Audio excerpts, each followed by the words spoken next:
गुरुजन हैं इन बच्चों के। अब तो ये टीचर और मैम कहते हैं लोगों ने, सबसे अच्छा उच्चारण होता है गुरुजी, हैं गुरुजी।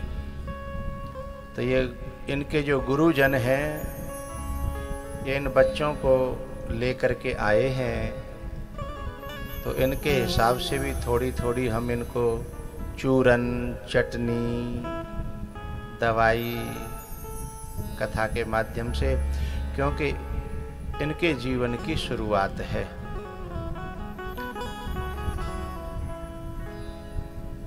तो बचपन से ही जो बच्ची, जो बच्चा अपना सरल स्वभाव बनाएगा,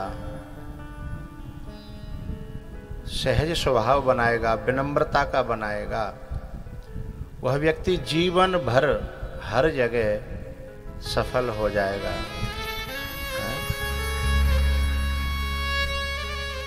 और जो वाद विवाद बहस है, या एक एक बात को एक एक हफ्ता तक चित्त में धरे ही रहना कि फलाने ने मोते फलाने देना जे बात कही, ऐसा व्यक्ति सिवाय दुखों के खुद तो दुखी रहेगा ही, क्योंकि ऐसा व्यक्ति सुखी रह ही नहीं सकता,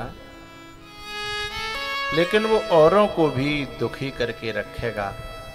क्लास में जाएगा तो क्लास में, और परिवार में जाएगा तो परिवार में, ऑफिस में जाएगा तो ऑफिस में, संसद में जाएगा तो संसद में, सेना में जाएगा तो सेना में, पुलिस में जाएगा, यानी जहाँ जाएगा वो खुद भी परेशान होगा और दूसरों को भी बोलो बोलो परेशान करेगा। और एक बात और मुझे बतानी है, यदि ये स्वभाव हमारा बन गया, बनाना तो सरल है, लेकिन ऐसे स्वभाव का मिटाना बहुत कठिन है।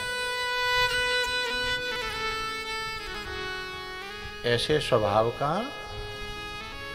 मिटाना, एक बार कोई हैबिट, कोई आदत, कोई लत लग जाए, उसे छुड़ाना बड़ा मुश्किल है। मैंने ऐसे ऐसे लोगों को देखा कि उन्हें गलत आदत पड़ गई पीने की, और वे खुद भी जानते कि ये गलत है, मर गए पर छुड़ा नहीं पाए, क्योंकि लत बहुत बुरी होती है। ऐसे ही बात बात पे गुस्सा करने की लत हो जाए,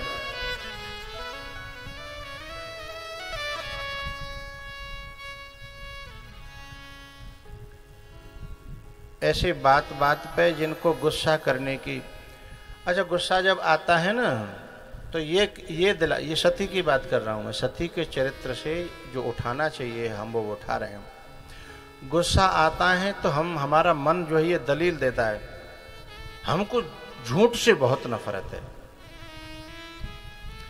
या हम गलत बात पे गुस्सा करते हैं, अच्छी बात पे कभी नहीं करते, या हमारे साथ अन्याय होता है तब गुस्सा आता है, वैसे थोड़ी आता है। ये तो बहाना ले रहा है मन। गुस्सा करने की आदत पड़ गई है ना, तो वो कोई ना कोई बहाना ढूंढ लेगा। यदि हमें गुस्सा करने की आदत छोड़नी है तो इन बहानों में मिट्टी का तेल छिड़क करके आग लगा दीजिए, तो स्वयं भी सुखी और संसार भी सुखी।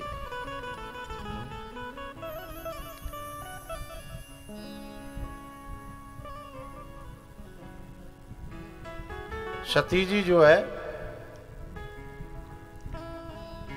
तेज तर्रार थी, और अपने तेज तर्रार होने को गलत नहीं मानती थी। समस्या ये थी, चलो कोई दुर्गुण है, यदि हम स्वयं उस दुर्गुण को समझें और मानने लग जाएं तो कुछ दिन बाद धीमे धीमे वो निकल जाएगा, लेकिन गलती को गलती ही न माने तो फिर क्या होगा? बोलो बोलो, कभी निकलेगी? नहीं निकलेगी।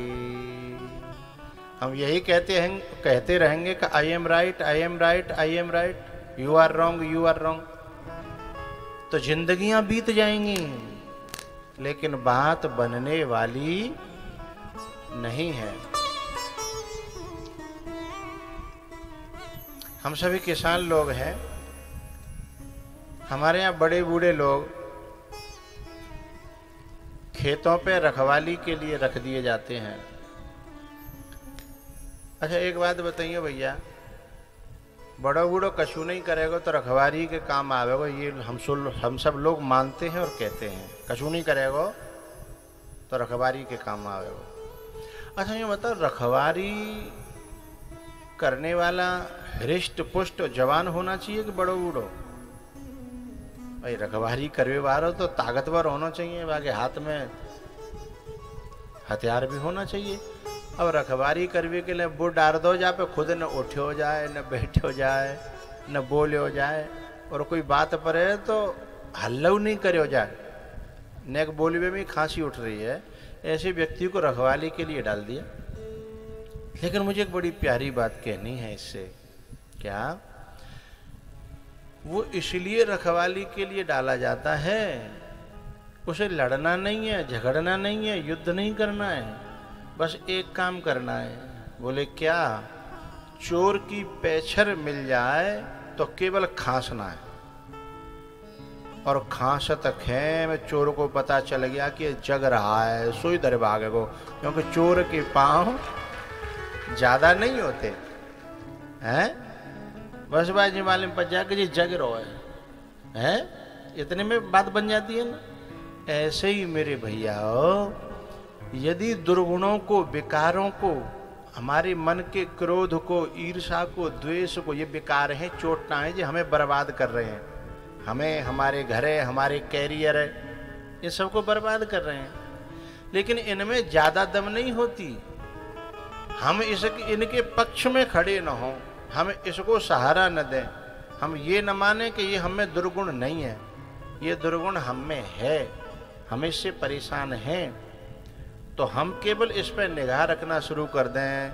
वह दुर्गुण को ये मालूम पड़ जाए, वह चोटा जी मालूम पड़ जाए कि जी जगे रोए जाए, पता है कि मैं चोटा हूं, हैं, तो बस फिर वो जीवन से उसे भागना ही पड़ेगा। मैं नहीं कह रहा, रामायण कह रही है।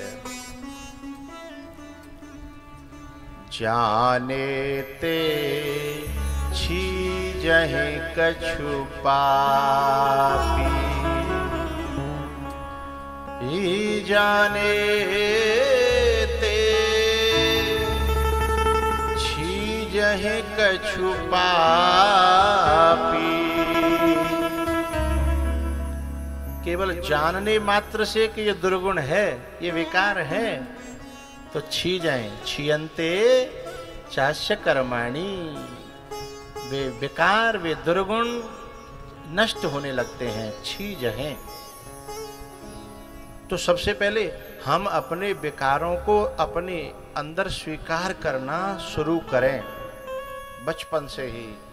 यदि हमें अपनी जिंदगी और अपनों की जिंदगी अच्छी बनानी है तो। और एक बात बताएं,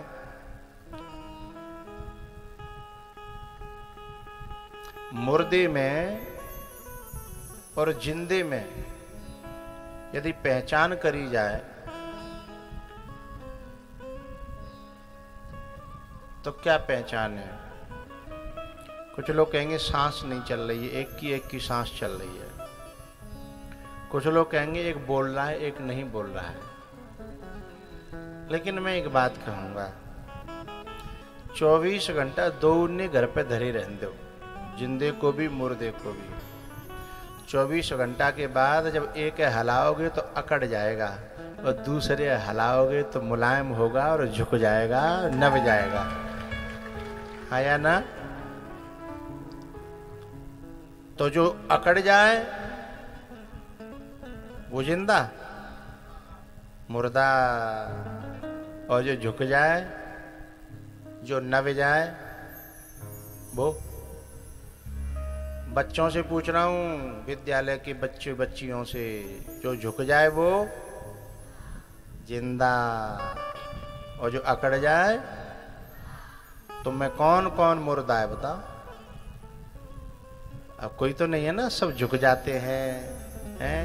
गुरुओं के लिए, माँ बाप के लिए, अपने से बड़ों के लिए, सबके लिए झुक जाते हैं ना, तो जिंदा है।